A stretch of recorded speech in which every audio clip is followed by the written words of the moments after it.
सभी भक्तों को राधे राधे।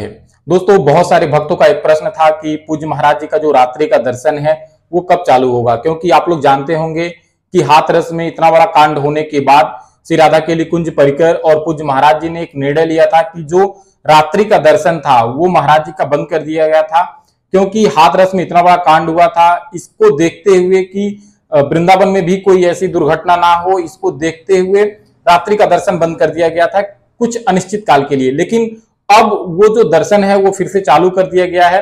तो जो भी भक्त पूज्य महाराज जी का दर्शन करना चाहते हैं वो वृंदावन में जाकर परिक्रमा मार्ग पर पूज्य महाराज जी का दर्शन कर सकते हैं, क्योंकि दोस्तों बहुत सारे भक्तों का सिर्फ एक यही उम्मीद होता है कि पूज्य महाराज जी का एक बार दर्शन हो जाए। बहुत सारे भक्त सिर्फ इसी उम्मीद से प्रत्येक हफ्ता या प्रत्येक महीने में एक बार, दो बार, चार बार, और बहुत सारे ऐसे भक्त हैं जो प्रतिदिन पूज्य महाराज जी का परिक्रमा मार्ग पर दर्शन करते थे। सिर्फ उनकी एक यही उम्मीद होती थी कि पूज्य महाराज जी इसी मार्ग से आएंगे और महाराज जी का एक बार दर्शन हो जाएगा। तो बहुत सारे भक्त सिर्फ इसी उम्मीद से पूरी रात परिक्रमा मार्ग पर जाकर पूज्य महाराज जी का दर्शन करते थे, क्योंकि पूज्य महाराज जी का एकांतिक वार्तालाप तो चालू था। लेकिन जो भक्त एकांतिक वार्तालाप में गए होंगे या जो भक्त एकांतिक वार्तालाप सुनते होंगे या देखते होंगे, आप देखते होंगे कि उसमें इतनी ज्यादा जगह नहीं है कि वहां पर भक्त जो भी लोग जा रहे हैं उतना ज्यादा लोग जाके पूज्य महाराज जी से एकांतिक वार्तालाप कर सकते हैं या वहां पर बैठ सकते हैं। सत्संग भवन में भी इतनी ज्यादा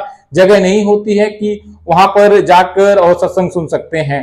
तो सबसे बढ़िया एक यही उपाय था कि पूज्य महाराज जी जो परिक्रमा मार्ग है उसी रास्ते अपनी कुटिया से पैदल होते हुए श्री राधा केली कुंज जाते थे और भक्तों को बहुत आसानी होता था।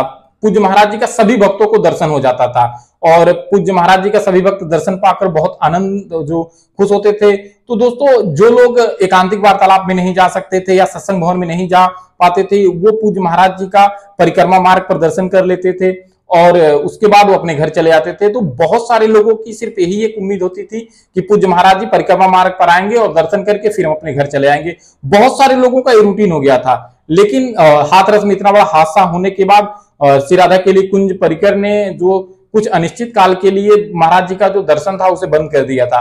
अब वो दर्शन दोबारा चालू हो गया है। तो जो भी भक्त पूज्य महाराज जी का दर्शन करना चाहते हैं वो वृंदावन जाकर पूज्य महाराज जी का दर्शन कर सकते हैं।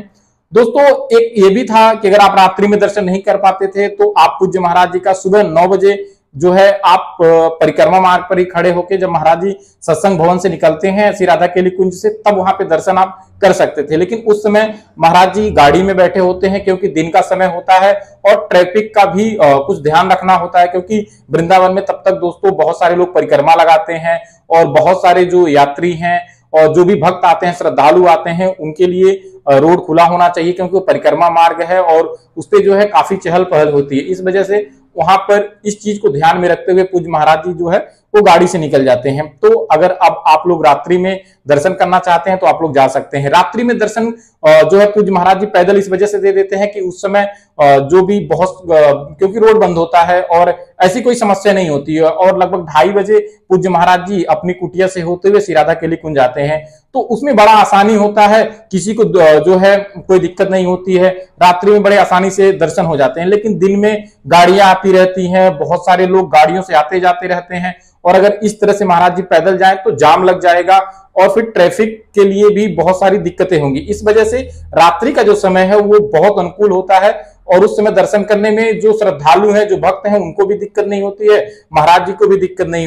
दोस्तों, बहुत सारे भक्त पूज्य महाराज जी के दर्शन के लिए उत्सुक थे कि महाराज जी का जो रात्रि का दर्शन है वो कब चालू होगा और पूज्य महाराज जी का हमें कब दर्शन मिलेगा। तो जो भी भक्त पूज्य महाराज जी का दर्शन करना चाहते हैं वो वृंदावन में जा सकते हैं।